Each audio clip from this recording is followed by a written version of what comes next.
Hello, this is Alex Yao with Remax Select Properties. And Chris Cornborough from Forefront Mortgages.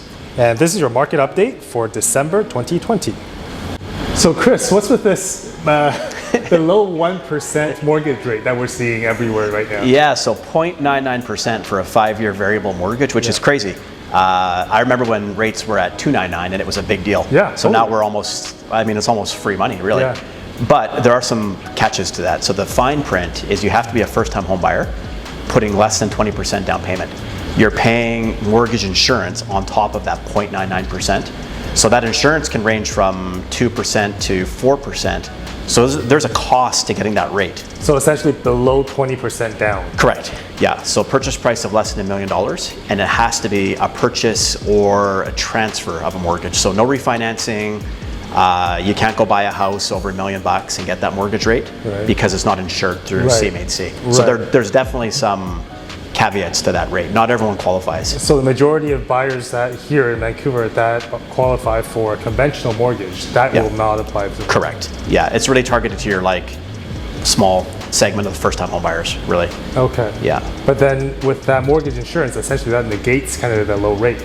It does. I mean, like anything, there's a cost of borrowing. Sure. So if you want to go get 0.99%, you also have to consider you're getting 4% tacked on to your mortgage cost as well. So it's not all what appears to be just cheap money. Right. There is an expense to acquiring a mortgage at 0.99%. It's also a variable rate. So not that there's any risk of variable rates moving up anytime soon, but there is potentially, maybe in a year or two, there could be some increases in prime rate, which could then take your rate up to who knows. But I mean, it's still awesome. It's still a good rate. Oh, for sure. It's just, a rate I would say isn't exactly everything. You have to read the fine print.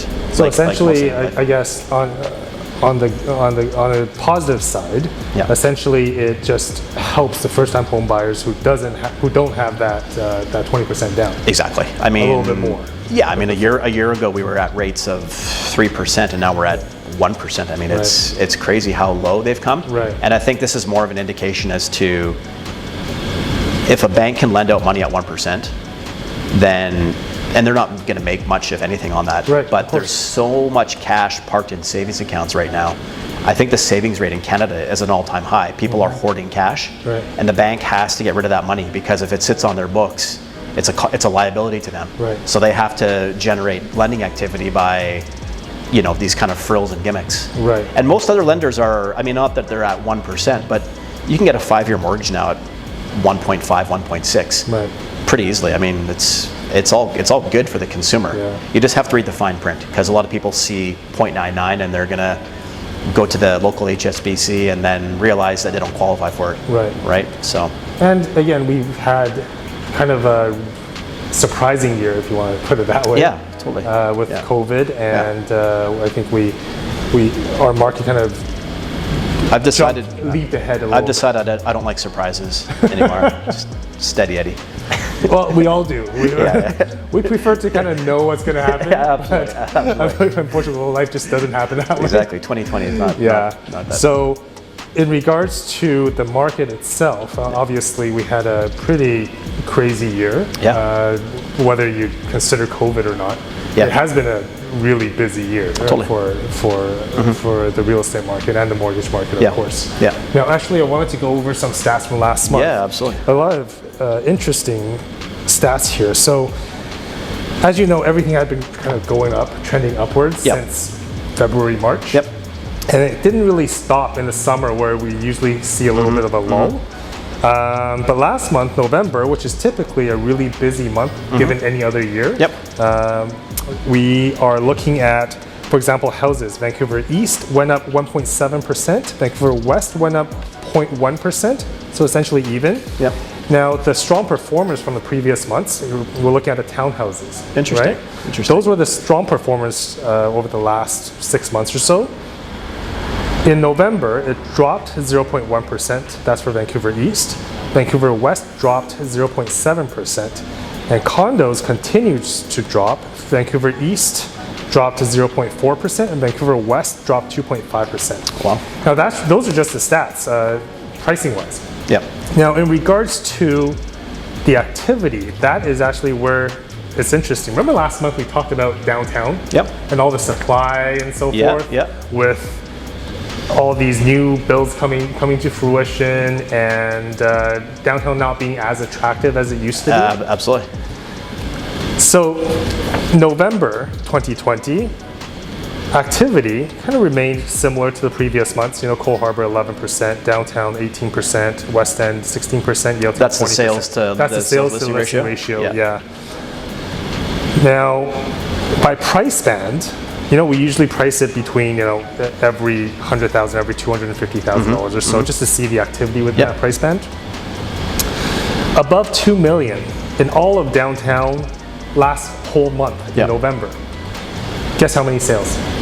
3. Minus 3. Minus, how does it? 0. 0. Zero No sales. eh? 0 above 2 million.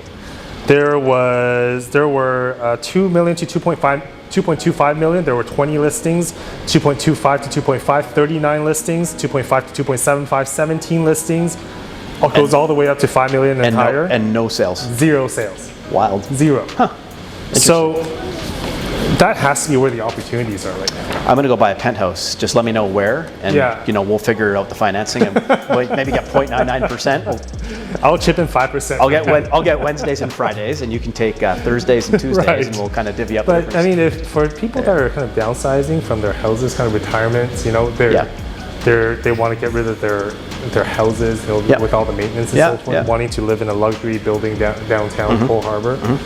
This is the time. It makes sense. Yeah. You have your pickings right now. Yeah. I guess on the flip side, because I live in a high-rise downtown in Yaletown, and a lot of people might not want the elevator ride or things of that nature, like being around people. I've found like my building's a little, I would say, like old, and people are like really sensitive about it, which is good. Right. But I wonder if that's going to swing the other way when we get vaccine or whatever have you. For sure. And then you might see people go back downtown. Right. Once the amenities open up, because downtown's not the same downtown that I grew up in, and you probably frequented maybe some nights of the week in our younger years, right? It's quiet down there, but I mean that's good for. I guess it's good if you want that kind of quiet serenity, right? And I think opportunities often happen when most of the people are not looking at it, right? Yeah. And that's downtown right now. We have all these negatives to say about downtown, whether it's elevator ride or smaller units or this and that. But if that's where someone wants to be, absolutely, this is the opportunity. Yeah, you want to be contrarian, I guess, to the crowd, exactly. Right? So, and especially with the vaccine coming out, we're supposed to get, I forgot how many doses before the end of the year, and next year I think it'll become a little more popular. First couple of shipments are going to be for kind of the. You don't want to be the first person to get the vaccine. What do you mean? Well, like the very first person, just in case,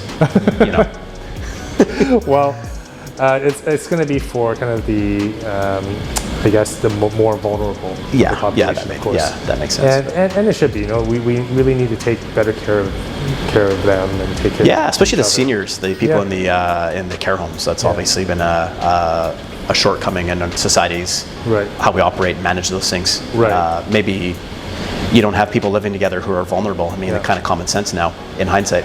So with the vaccine on the horizon, with kind of the lockdown that we have right now extended till January 8th. Yep.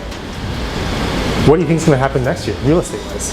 I don't know. I feel like we've got a lot more inquiries from people overseas. So from the UK, from the States, from Asia, which that to me would indicate that maybe they're planning on coming here when they can.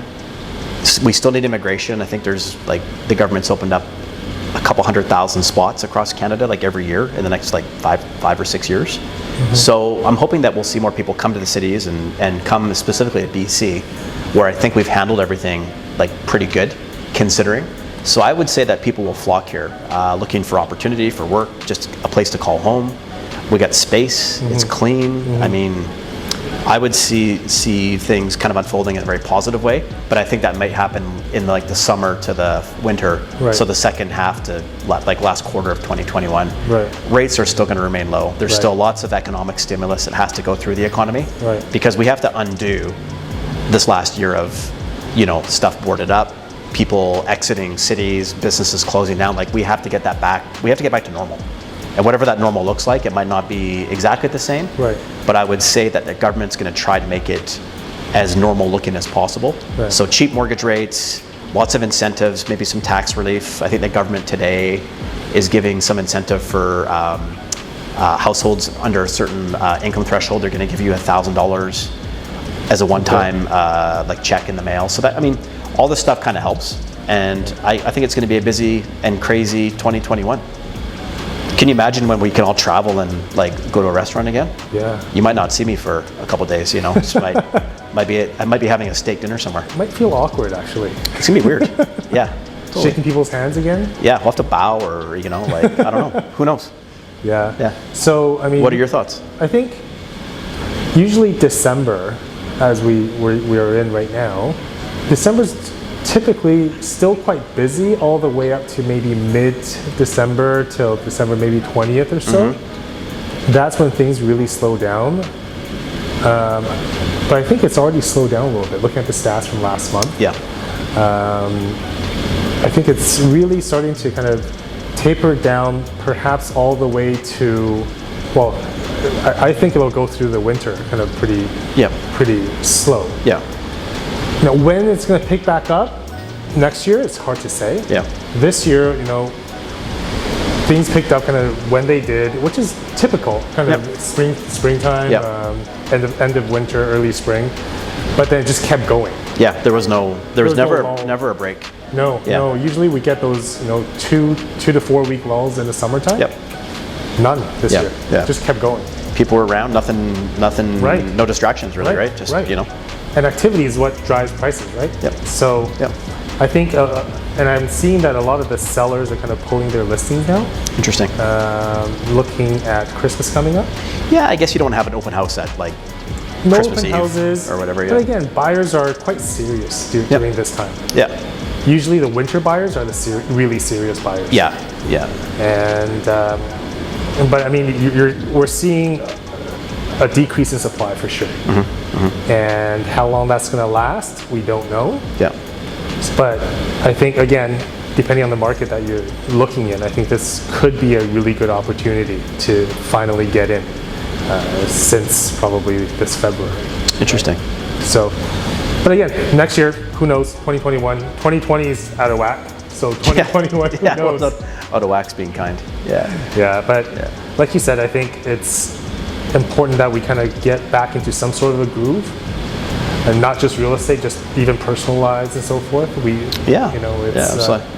But we really need to kind of curb these numbers right now. Yeah, absolutely. But overall, I think 2021 is going to be steadier than 2020. I think 2020, no one really knew exactly what to expect. And not sure if you felt the same way in the mortgage market. There was so many random events this year, like you had COVID, the election. I mean, we had the provincial election that was kind of unexpected. Mortgage rates at an all-time low. I mean, there was a lot of uncertainty. I mean, in a good way, it kept us on our toes. But it is nice to be able to predict a little bit about what your tomorrow looks like, and maybe the next week as well, right? So I think next year should be pretty good real estate wise. Whether it's for buyers or sellers, there's more incentives than ever for buyers. Totally. There's the activities are encouraging the sellers. Yep. So I think next year would be a pretty good year for Vancouverites in general. I'd agree. Okay. Anything else you want to add? I'm good. Happy holidays. Happy holidays. I guess we'll stay safe. Speak again in January. Yeah. So happy holidays to you and your family. Please stay safe. Have a very, very safe holiday season. It's very important to all of us as neighbors of the city. So have a great one. We will see you in the next year. Happy holidays.